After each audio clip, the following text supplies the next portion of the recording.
금융 시스템에서 지금 현재 가장 취약한 지점이라고 지적되고 있는 게 부동산 PF죠. 네네. 그래서 금융권들, 특히 1금융권이라고 하는 기관들이 부동산 PF를 굉장히 많이 들고 있거든요. 네. 그런 차원에서 향후로 좀 이런 부분에 대한 부실 문제라든가 아니면 연체율이 증가하면 확실히 리스크가 커질 수 있다고 보고 있습니다.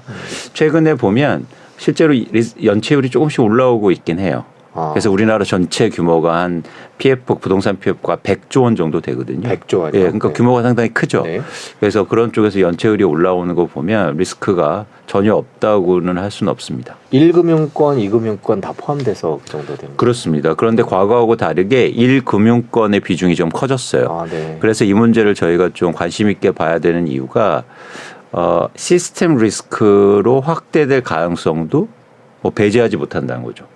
왜냐하면 과거에서 보면, 그러니까 저희가 지금 이제 PF 문제가 왜 커지냐면 미분양 아파트 때문이에요.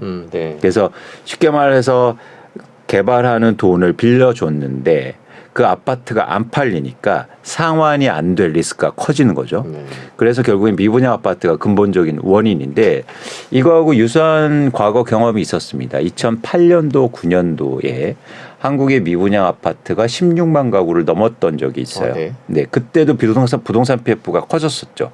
근데 그때하고 좀 다른 조건이 있어요. 그때는 부동산 PF의 가장 큰 익스포주, 노출도가 큰 부분은 건설사들이었어요. 건설사가 지급 보증을 하고 네. 거기에 대출이 들어가고 문제가 생겼죠. 그래서 그 당시에 미분양이 증가하면서 한 20%에서 30% 정도 100대 건설사 중에서 워크아웃과 법정 관리 들어갑니다. 그런데 그 경험 때문에 지금은 건설사들이 부동산 PF의 지급 보증을 쓰지 않아요. 그래서 건설사의 그 규모는 확실히 줄어들었어요. 근데 나머지가 금융권이 들어간 거예요.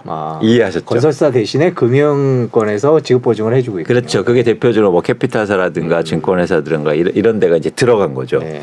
그렇기 때문에 과거처럼 미분양이 증가하면 이제 건설사뿐만 아니라 그런 금융기관도 리스크가 커진다는 겁니다. 그런데 과거에는 이렇게 말씀드리면 좀 그렇지만 예전에 미분양이 증가했을 때는 건설사가 그렇게 어려움을 겪어도 그 리스크가 확대될 가능성이 제한적이었던 거예요. 쉽게 말하면 이렇게 생각할 수도 있었던 거죠. 건설사만 망하면.